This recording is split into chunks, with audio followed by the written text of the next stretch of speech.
क्या आपने कभी सोचा है कि कुछ लोग हमेशा किस्मत के धनी क्यों होते हैं? वे जहाँ भी जाते हैं अवसर उनका इंतजार करते हैं, जबकि कुछ लोग हर मोड़ पर असफलता का सामना करते हैं। क्या यह सब केवल भाग्य का खेल है या इसके पीछे कोई और रहस्य छिपा है? द लकी फैक्टर के लेखक रिचर्ड विशम ने इस रहस्य को समझने के लिए वर्षों तक शोध किया और पाया कि लक कोई संयोग नहीं है, बल्कि हमारी आदतों और सोचने के तरीके का नतीजा होता है।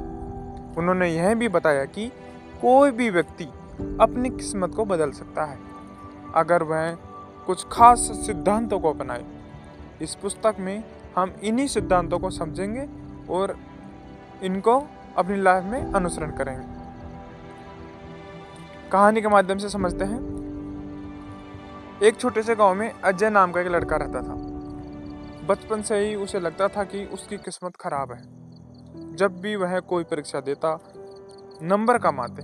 जब भी किसी खेल में भाग लेता, आखिर में वह हार जाता। अगर कोई व्यापार शुरू करता तो उसमें उसे नुकसान होता। उसका दोस्त राहुल हमेशा कहता, भाई तेरी किस्मत ही खराब है। और धीरे धीरे अजय को भी यह लगने लगा कि उसकी वाकई में किस्मत खराब है। एक दिन गांव में एक बुजुर्ग संत आए। अजय ने उनसे अपनी परेशानी बताई। गुरुजी, मैं जो करता हूँ असफल हो जाता हूँ। मेरी किस्मत बहुत ही खराब है। संत मुस्कुराए और बोले, क्या तुम जानते हो कि भाग्यशाली लोग क्या अलग करते हैं? अजय ने सिर हिलाया। संत ने कहा, भाग्यशाली लोग लक का इंतजार नहीं करते, वे इसे खुद बनाते हैं। अगर तुम भी कुछ खास सिद्धांतों को अपनाओगे तो तुम्हारी किस्मत बदल सकती है। यहीं से अजय की किस्मत बदलने की शुरुआत होती है। संत ने अजय को एक नया काम दिया। उन्हें अगले 7 दिनों तक हर दिन एक नए व्यक्ति से मिलना है और उनसे कुछ नया सीखना है। अजय को यह अजीब लगा, इससे मेरी किस्मत कैसे बदलेगी? उसने कितनी बार सोचा, लेकिन उसने संत की बात मानने का फैसला किया। अगले दिन अजय गांव के एक व्यापारी से मिला। व्यापारी ने उसे व्यापार के कुछ नए तरीके बताए। दूसरे दिन वह एक किसान से मिला, जिसने उसे बताया कि कैसे सही समय पर फसल बोने से पैदावार दुगनी हो सकती है। तीसरे दिन उसने एक पुराने कलाकार से मुलाकात की, जिसने उसे एक पुरानी पेंटिंग बेची। पेंटिंग देखने में साधारण थी, लेकिन अजय ने उसे खरीद लिया। कुछ दिनों बाद एक विदेशी पर्यटक गांव आया और उसी पेंटिंग को देखकर बोला, यह बहुत दुर्लभ पेंटिंग है, रेयर पेंटिंग है।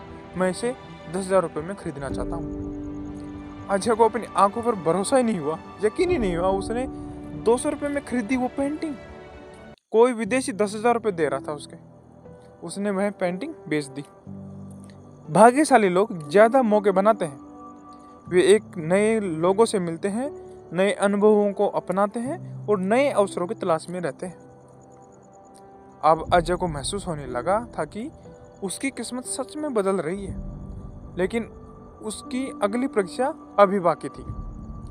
एक दिन संत ने उसे एक पुराने महल में जाने का काम दिया।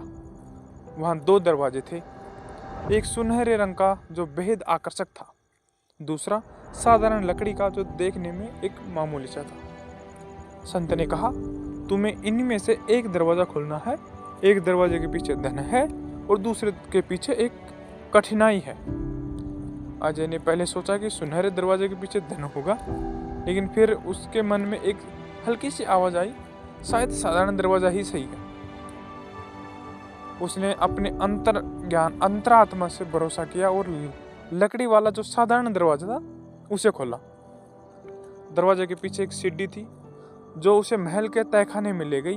वहाँ उसे एक प्राचीन ग्रंथ मिला, जिसमें व्यापार और जीवन से जुड़ी कई ज्ञान की बातें लिखी हुई थी। बाद में जब उसने वह ग्रंथ गांव के विद्वानों को दिखाया तो उन्होंने उसे बहुत ही मूल्यवान बताया, बहुत ही कीमती बताया। भाग्यशाली लोग अपने अंतर्ज्ञान को, अंतरात्मा को, इंटेंस को पर भरोसा करते हैं। वे अपनी पहली भावना को समझते हैं और उसके अनुसार निर्णय लेते हैं। अजय अब एक सफल व्यापारी बन चुका था, लेकिन जीवन में उतार चढ़ाव तो आते ही रहते हैं। एक दिन उसकी दुकान में आग लग गई। और सब कुछ जलकर राख हो गया। गांव के लोग बोले, अब क्या करेगा अजय? उसकी सारी मेहनत बेकार चली गई। लेकिन अजय मुस्कुराया। उसने सोचा, अगर यह सब खत्म हो गया तो इसका मतलब है कि कुछ और बड़ा होने वाला है। उसने अपनी दुकान दोबारा बनाई और इस बार पहले से भी अच्छी। कुछ महीनों में उसका व्यापार दोगुना हो गया। भाग्यशाली लोग हमेशा सकारात्मक सोचते हैं। वे यह मानते हैं कि उनके साथ अच्छा हो सकता है और इस वजह से ही बेहतर मौके बना पाते हैं। अजय अब समझ चुका था कि हर समस्या में ही अवसर छिपा होता है, कि लक कोई जादू नहीं बल्कि हमारी सोच और आदतों का एक नतीजा है। उसने सीखा, अवसरों का विस्तार करो, नए लोगों से मिलो, नए अनुभवों को अपनाओ। दूसरा उसने सीखा, अपने अंतर्ज्ञान अंतर आत्मा पर भरोसा करो, अपनी पहली भावना को समझो। तीसरा, सकारात्मक सोचो। हर मुश्किल में, हर उम्मीद में उसने हमेशा हर चीज़ की उम्मीद की। उसने हमेशा पॉजिटिव रखा। चौथा, बुरी किस्मत को अच्छे से बदलो। हर समस्या को अवसर से देखो कि इसमें मैं कौन से क्या काम बेहतर कर सकता हूँ। अब अजय के जीवन का एक नया लक्ष्य था। वह चाहता था कि और भी लोग द लकी फैक्टर के इन सिद्धांतों को अपनाएं और अपनी किस्मत को खुद बनाएं। यह थी लकी फैक्टर की बुक समरी। तो अगर आपको ये बहुत अच्छी लगी है तो कृपया लाइक करें, कमेंट करें और चैनल को सब्सक्राइब करें और बेल आइकन ज़रूर दबाएं, क्योंकि नई वीडियो आएगी तो आपको सबसे पहले मिलेगी। तो चलते हैं, धन्यवाद।